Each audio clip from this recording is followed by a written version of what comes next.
Hello, and welcome to another episode of Orgullo Hispano, a podcast put on by the Hispanic Leaders Network.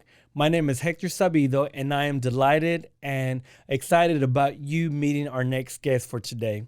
But before we meet them, I would like to thank our sponsors who have made this podcast available. We'd like to thank the Leadership Empowerment Group, Wilkerson Hatch Bailey, and TFNB, Your Bake for Life. Thank you, sponsors, so much for your investment and your belief in making Orgullo Hispano possible. I would like to introduce to you two wonderful people, and I'm sure if you are from Waco or Central Texas, you have encountered them some way, somehow. But I'd like to introduce to you Juan and Erika Valdez. Juan and Erika, thank you so much for being in attendance. Thank you for joining us today. Thank you for having us here. So I want to talk a little bit about Juan and Erika. For those that don't know, I mean, you guys are the owners of Bush's Chicken in Robinson, but also between your family, you guys own 14 of the locations here in Texas, which, you know, Bush's Chicken is a staple in many homes. I know at the Sabido household, at least once a week, we are there. Our kids love it. I remember in high school, we would go to Bush's Chicken right there off of Valley Mills Drive, South Valley Mills Drive. But before we get to the great work that you and the company does in our community, tell us a little bit about yourself. Juan y Erika, queremos saber su historia, de dónde son, cómo llegaron aquí, y denos un poquito de información sobre ustedes, por favor. I'll go first. Okay. Yo soy de Monterrey, Nuevo León. Orgullosamente mexicana. Orgullosamente regia. Regia, ¿verdad? Sí. Mis papás emigraron en el 2000. Uh-huh. Empecé a ir a la University High School in 2000, graduated in 2004. And I actually started working at Bush's when I was 16 years old. Wow. And that's how we met. That is awesome. So you started working at Bush's. I started working at Bush's when I was 16, and who was going to think years later we were going to be able to. Yeah. Yes. Awesome. Yes. ¿Y Juan, usted de dónde es? Juan Valdez. Soy de Musquis, Coahuila. Vine a los Estados Unidos en 1980. Mi papá se vino para acá y vivimos en McGregor, Texas, y ahí comenzamos de chiquillos trabajar en una tienda que se llamaba Golden Fried Chicken en ese tiempo. Me acuerdo de Golden Fried Chicken. Me acuerdo, sí, es cierto. Y en ese tiempo mis hermanas, tengo 3 hermanas mayores que comenzaron a trabajar. Con el tiempo mi papá se puso malo de riñones y ahí comenzamos nosotros a trabajar. Yo comencé a los 15 años. Ya tengo más de 30 años en el negocio y pues en lo que pudimos hacer para pagar los biles, ayudar de mi papá para salir para adelante, siempre hemos luchado y trabajado y con la salud de Dios salimos para adelante y aquí estamos ahora. Gracias a Dios que mi papá agarró un riñón. Me da gusto oír eso. Y nunca se raja el Señor, siempre le echa ganas.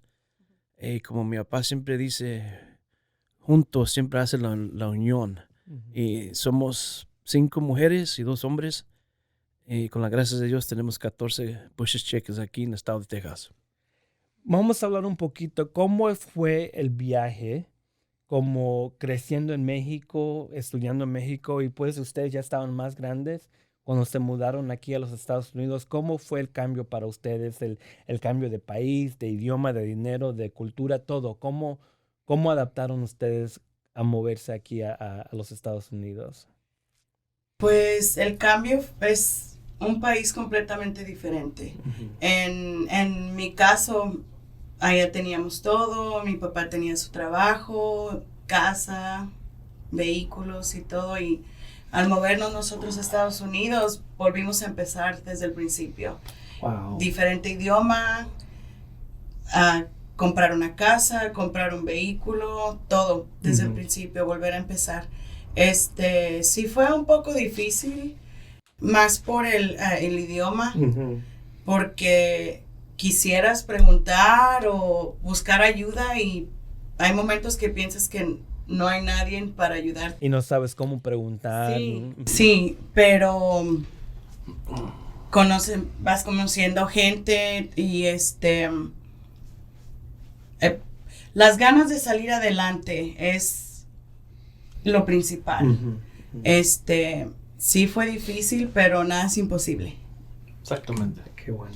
¿Y para usted? Yo, pues, como yo vine aquí, ya tenía 2 años. So, lo que yo conozco es Estados Unidos, es Texas. Era poquito diferente cuando iba para México para preguntas cuando hablaba con mi primo, palabras que no podía decir, pero en inglés decía, pero para translate it, era kind of hard, pero pues entre todo es echándole ganas en todo y todo se viene para tu lado, pero pues como digo, aquí vienen los dos, so yo estoy acostumbrado a Texas, but it was good, estaba todo muy bien. And so let's talk a little bit about obviously you guys were you came at a very early age. You came later in life, but now you're married, have your family. How has that impacted how you raise your family? You know, le enseñamos los dos idiomas, inglés y español, desde chiquitos para que sepan lo que es entender en los dos, en Spanish and English. Y simplemente, primero, hay que tener a Dios en tu casa y enseñarle a trabajar para que saben que luchar para salir para adelante, para comprar lo que necesitan. Y siempre estén, como tenemos 3 hijas, yo y mi esposa, siempre se buscan y siempre estén unidos y a ayudar a la gente a salir para adelante, aunque no sepan inglés ni español, pero a ver, de una manera u otra, para enseñarles que sí se puede, a ver cómo le hacen para utilizar las palabras. O sea, a veces uno no quiere hablar español, pero tienes que hablar español para ayudar a la gente que no saben en inglés. En eso es lo que enseñamos a ellas, a trabajar duro y siempre estar al tiro con la gente. Se nos hace también divertido a veces, porque haces en inglés y en español y también 2 tradiciones completamente diferentes, hispano y las tradiciones de aquí, pero eso nos hace divertido enseñarles y también darles la importancia de, pues el saber 2 idiomas es muy importante. Vale mucho saber los 2 idiomas. Sí, vale mucho y todos los días se los inculcamos y les decimos y lo hacemos divertido. You know, my wife and I, both of our parents are from Mexico. And so growing up, we spoke nothing but Spanish. And to this day, like, I won't speak to my parents in English because they'll tell me, I'm not one of your friends. You speak to me in Spanish. And so when we had our kids, we wanted to teach them the same, both languages as well. And so when they were at our house and you know, just growing up, it was nothing but Spanish. We figured they'd learn English in school. And now that they started school, we put them in bilingual classes because we don't want them to lose the Spanish either. And I think that's very important. I'm glad you guys are saying that. Yeah, it is very important. And, you know, just like you said, your parents were from Mexico, and in our case, our parents, and us too, being our parents, you know, their main language is Spanish. So we try to, you know, just keep them with the tradition and the language from our parents, and that's actually really fun. It is, and people get amazed when they see them. They're like, "You speak Spanish? Like, you were born here? You speak Spanish?" And they're Mexicans. I'm glad to hear that. I think so many times we're seeing that the language is lost here. You know, of children. And even maybe like children that came over when they were young, they're losing that Spanish language, and we didn't want that. My sisters, some of their kids, she wishes she can go back and raise them and talk to them in Spanish. Now that they're older, she's like, I wish I would have taught my kids Spanish. My daughters are the only ones out of my family that influence talk both language. Right. And it's crazy because they can look at you and like start throwing you Spanish. I'm like, what? I love it. But Yeah. that's beautiful. Yeah, it is. It is. That's beautiful. Yeah, and he's been here since he was little. So there's been times where my kids will say something, or kids will say something in Spanish, and he's like, "What does that mean?" They even know more. Right. They're teaching Daddy how to Yeah. speak Spanish, right? Yeah. And they'll text in Spanish, and they will try to read in Sure. Spanish. So that's awesome. I love it. It makes us very proud how Good. our oldest, it's now in junior high, and since last year they chose her to be a translator to a kid that moved here from Ecuador. That is wonderful. And so that made me, very happy Sure. and proud. And like when I first found out, I wanted to cry because you was in a thing that now my daughter is helping other kids.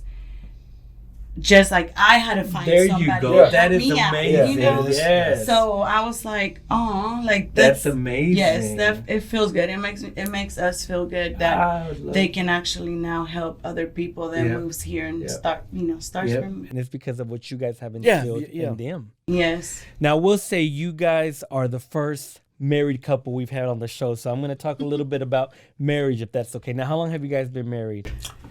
We have been okay. We have 3 different dates. Oh, I like this. This is getting interesting already. We have 3 different dates. Let's say we've been in-law married for 13 years. Okay. And we got married through church Okay. in 2015. Okay. So we've been officially married for 7 years. 7 years, okay. Yes. And Yeah. go ahead. I'm sorry. I didn't mean to cut We you off. just my brother was on vacation for a couple of places, so I waited for him to get out. I get it. You see I what get I it. mean? I get it. He's I the get only it. brother I want him Yes, to be sir. my best man. I respect that 100%. So we waited 10 years to get married and have the whole family together. And That is wonderful. but it's a very beautiful story. Oh, it is. It Well, I is. want to hear the story, please. I want to hear the story, like how you guys met and what it's like, being married and doing a business Working together, together, yeah. running Yeah, a it's- business. Yes. It can be tough because I even tell couples, I'm like, I would say 99% of couples cannot work together. Right. And because we met working together, I feel like it's been fun. I mean, it can be tough because we can have different thoughts, Right. every now and then. And it's like, you want to choke each other, but it's fun. I have always enjoyed working together. That's and wonderful. we love it. It's great. Nobody sees behind the pictures. It's kind of hard to separate work from marriage because once we're home, we're still talking about work. I'm like, babe, let's just do us. It's a big family. I don't want to talk about work. And You want to leave those words there at the restaurant. I tell my employees, I think it's easy and stuff. I said, you don't know, you don't have no idea what it takes to run a business.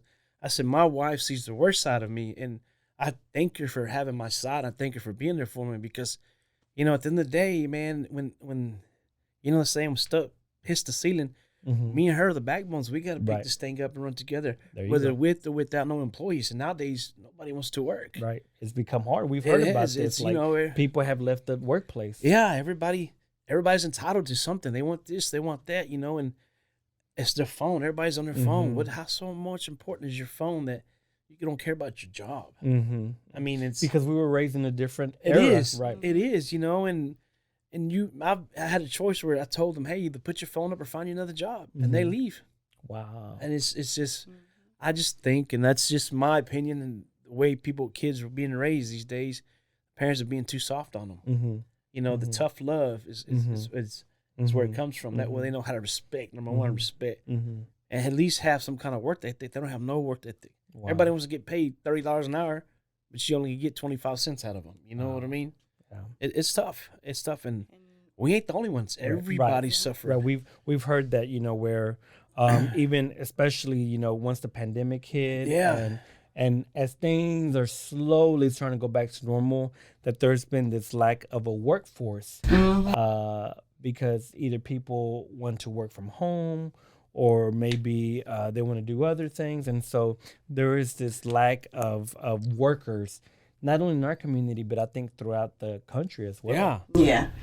And it all started in 2004. So we've been working together Right. since then, and you know, it gets tough at times, but we're like, you know, as long as we have each other, you know, Yep. I can help people in the front and you're in the back, and we're a team, and Yep. move on. Wonderful. So Well, and I also know you guys also have a reputation of being very community driven. So between owning a business, raising a family, working on your marriage, how do you find time to do the things that you do for the community as well? Well, that's first. That's the first thing we try to do is you know, we help the community, especially the ones that are in need. Mm-hmm. We always are very proud to help them out, because you can't replace a smile on a little kid's face Right. when they see the new shoes that you do. Right. Or you know, the new jerseys that you buy for their team, and Sure. that's something that me and my wife learned to. Hey, we have to go do this, you know, and that's when we go as a family. But at the same time, you know, is our business that's sponsoring it as a family. But we go and it's been great, you know. Again, we put everything in the good Lord's hands, and slowly but surely, it finds a way to work each other. That's amazing. and we try to, you know, help out as much as we can, and sometimes we're like, look, we cannot be there, but whatever you need, Sure. you know, just give us a call. You Right. know, if we can help somebody out or help a business or with the community, like, we're there. You know, like, know that we're there even if we're not there, because we always have Right. something to Right. do. Right. But we love it. You know, like, we help, and everything we do, it's from the bottom of our heart. And we like to give back as much as we receive from the community as well. Because, you know, without the community, we're nobody either, you know? And I think that's Yeah. beautiful that you realize that, Yeah. because it is for business owners, it is the community that keeps you in business, that go and buy your products or Yes. your food or your services.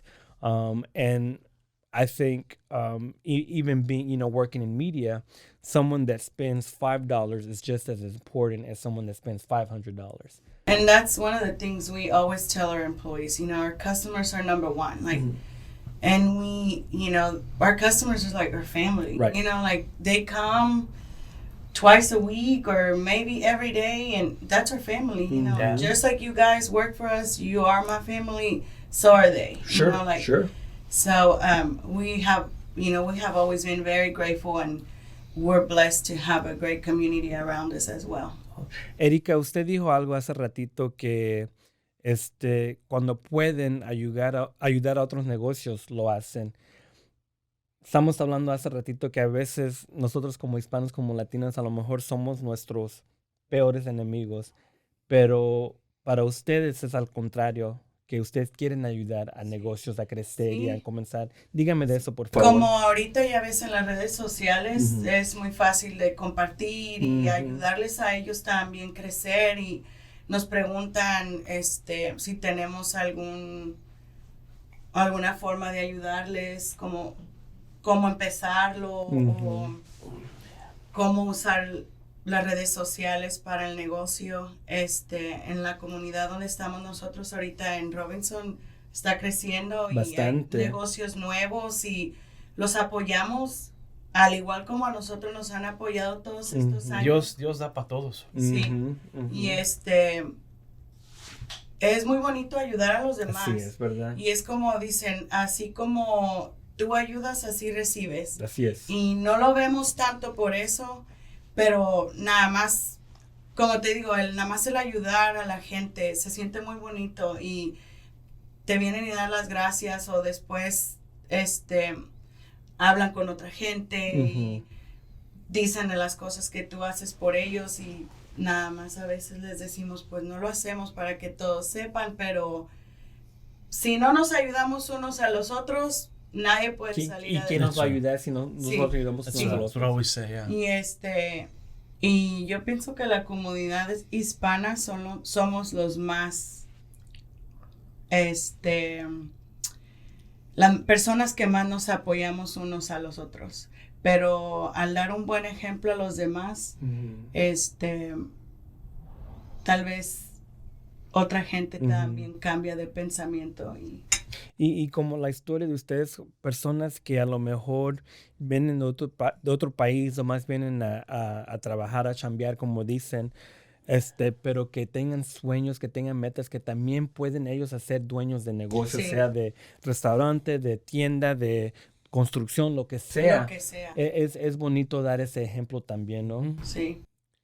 Sí, es muy bonito porque a veces también los muchachos piensan, oh, es que yo no tengo dinero o no pienso que a mí me va a dar suerte, pero el trabajar y tener los principios que te inculcan tus padres, puedes salir adelante y cualquiera lo puede hacer.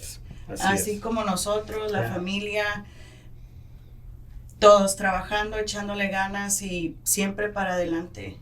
Yes. You see, as you see customers, as you get customers coming through, you see who's in need, who's really in need Right. of food, and it always stands out. This ain't the first time, but like I got some families that ordered I think it was like 8 of them. They ordered, I think, an 8-piece, a piece of chicken, a piece for them, and it was an 8-piece, and they were talking. I'm like, ¿de dónde son? Somos de Minnesota, vamos para Laredo.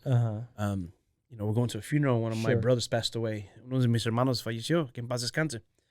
Entonces, pues yo, como nosotros criamos, pues, nosotros criamos poor, we was poor. Y a veces no, my dad siempre había comida para todos, pero pues, como miré yo a ellos que estaban en un need, les regalé 15 pedazos de pollo, les regalé otros 30 tenders y le regalé galones de té. Y se tengo, oiga, no se preocupe por la lana, lléveselo. Y es muy bonito cuando reconocen a ellos. It comes from the bottom of the heart. Yep. Te dan la bendición. I don't know how you say it in English. Yeah, they gave you the blessing. They gave you a blessing. Yeah, you're right. Yeah, te puedo dar una bendición, and I'll take my hat off, and they do that. And that's just nerve killing right there, because you do it from the bottom of your heart, and these people really, really appreciate it. That is amazing.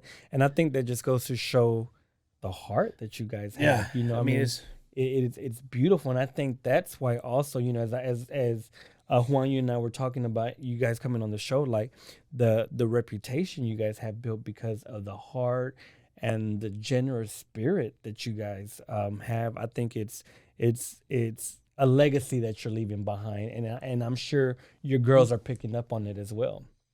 I try to take up my shirt for everybody. I try to help everybody.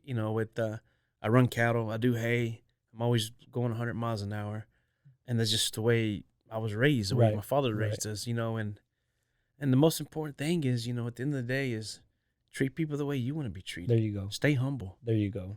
Shoot, right now we're living in this crazy world where people killing each other. Dude, man, hug somebody. Tell them you love them, because it's not a promise for tomorrow. There you go. And we're all God's children. That's right. No one's better than the other. No. So let me ask you, I know our time is coming to an end, but I have 2 more things that I want to ask you. What's next for the Valdez family? Well, we have big dreams, but most important is our health, and after that, get another store. Okay. Maybe I like to have 3 stores. I love it. Sky's the limit, but you got to also measure yourself. There you go. Not overflow it, not overdo it, but you know what? Just be at a set of goal where you're peaceful and you can manage your stuff. But other than that, we live in God's hands. If I can make a request, we live right off of La Salle. And so if you ever want to put a store there, please know that you would have faithful supporters from us. That would be nice. As far as Waco's pretty much sold out. You ready? We own, my sisters on Corsicana, Grosbeck, Robinson, Lorena, Bosque New Road, 19th Street, China Springs, Bagby, Highway 6, Temple 1, Temple 2, South Valley Mills. Did I miss one? That's amazing. Lacey Lakeview, yeah. Wow. Yeah. So That's we pretty much awesome. got the market in Central Texas That's awesome. sold out. So We stay busy. I'm sure you do. Yes. stay busy. I'm sure you and hats off to my sisters and my brother. Yeah. I'm very proud of you guys too. Y'all guys have opened the doors and showed tremendously. Mexicanos can do it without no limit. I mean, we got it. Yep. One more question before we just. The name of the podcast, el nombre del podcast se llama Orgullo Hispano. ¿Qué significa Orgullo Hispano para ustedes? Pues I guess somebody, how you say proud? Like, Orgullo. Orgullo, yeah, Orgulloso. pues, Ujú. pues una palabra que te hace sentir bien, o sea, porque no te mides en ti, te mides en lo que haces. Así es. Y es lo que yo nunca me he mido que yo soy más mejor que el otro, ¿no? Ujú. Si yo puedo ayudar a la gente, es para eso estamos. Yep. Pero pues aquí estamos y ojalá que Dios los siga abriendo las puertas a todos los mexicanos a salir para adelante. Qué bien, qué bien. ¿Y usted, Erika? También, primero que nada, o sea, ser orgullo o ser visto por otras personas, como un ejemplo Ujú. a seguir, si es por algo bueno, adelante para Mejor, todos. ¿verdad? Sí, mejor para todos. Y como dice él, nadie somos mejor que otros, todos somos iguales, pero que todos sepan que al ser un orgullo hispano, cualquiera lo puede ser. Así es. Sí. Y echándole ganas Perfecto. Me Echándole encanta. ganas. Me encanta. para seguir adelante. Thank you for being here today. We are honored, and it has been a pleasure getting to know you better. Gracias por invitarnos. Cuando Gracias por cuando invitarnos. gusten. To our audience, I hope you enjoyed it. Thank you. As we wrap up Hispanic Heritage Month, we couldn't think of a better couple to come and talk to today. So if you get a chance, support Bush's Chicken here, Central Texas, which I'm sure we all do. Once again, thank you to our sponsors for making this podcast available. The Leadership Empowerment Group, Wilkerson Hatch Bailey, and TFNB, Your Bank for Life. Thank you and take care. This episode of Orgullo Hispano was made possible through the generosity of these sponsors. The Hispanic Leaders Network is a nonprofit 501c3 organization. Our vision is to develop and empower current and future leaders to make a difference in the community. To sponsor a future Orgullo Hispano podcast episode, email hlnwaco@hln-waco.org or visit the HLN website at www.hlnwaco.org.